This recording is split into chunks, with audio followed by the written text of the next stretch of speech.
These are the Unit 7 study guide answers for questions number 14 through 19. Number 14 is a multiple choice question. It looks like this. An iron atom has an atomic mass of 56. Its atomic number is 26. The way that you find out the number of neutrons is by taking the atomic mass divided by, minus the atomic number, since that's the number of protons, and it gives you the number of neutrons.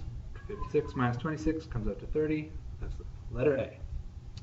Number 15, an element's atomic number is equal to its number of protons, letter A. Number 16, two different isotopes of an element have different numbers of neutrons, that's option A.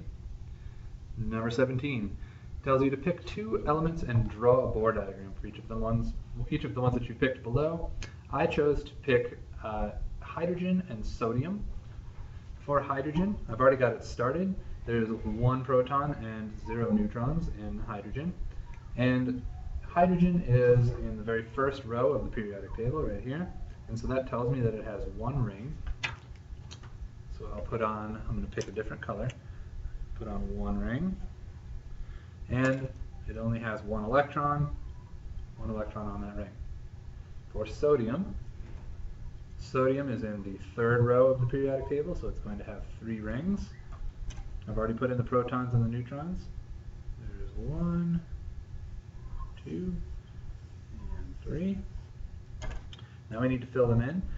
Sodium is going to have 11 electrons. 2 go on the first orbital, or the first ring. And then it's going to have 8 on the next. Oops, that was a mistake. Did not mean to put it there. 3, 4, 5, 6, 7, 8. We have 1 left to place. Goes on the last ring. For number 18, it says, consider the ions below. Remember, ions mean that you are changing up the number of electrons, and fill in the missing information for each one.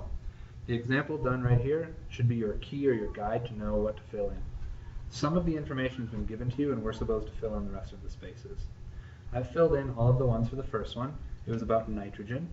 The way that I knew that is because of the notation. So it says nitrogen with a -3 charge. So the overall charge is 3 minus. I took it right from the notation. Because it's nitrogen, and it's number 7 on the periodic table, it's always going to have 7 protons. And I actually made a mistake that I've just realized. For the electrons, since it has a -3 charge, that means that it's going to have 3 more electrons than what it would normally have. So it's got 7 normally, add on 3 more, it would have 10 electrons. And this is, of course, nitrogen. For the next one, we're being told that it has 4 protons, 5 electrons. So we have to figure out the rest of this information. The easiest way to start is by looking at the protons. It's got 4, which means that it's got to be beryllium, Be. So I'm going to fill in the identity first. And I can start on the notation, Be. And now I've got to figure out the charge. Since it's got 4 protons and 5 electrons, this means that it's got 4 pluses and 5 minuses. It's got 1 more minus than a plus, so it's going to have 1 minus charge.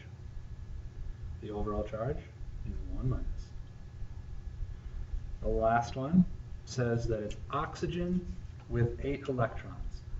So because it's oxygen, every single oxygen is going to have the same number of protons, which is 8. And in this case, the oxygen's electrons and protons are evening each other out. So that means that the notation is just going to be plain old O, no plus or minus because it's neutral. The overall charge is 0. For number 19, it is asking us how many valence electrons for each atom. The way that we find valence electrons is first we have to find the element, so it's asking us for fluorine first, capital F. Fluorine can be found right here. And the way we figure out the number of valence electrons is by looking at the column that it's in. So it's in column 7A. That means that it's going to have 7 valence electrons. 7. Next one is lithium. Lithium can be found in the first column, 1 valence electron. The last one is helium, and helium is unique. I've put it on there because of its uniqueness.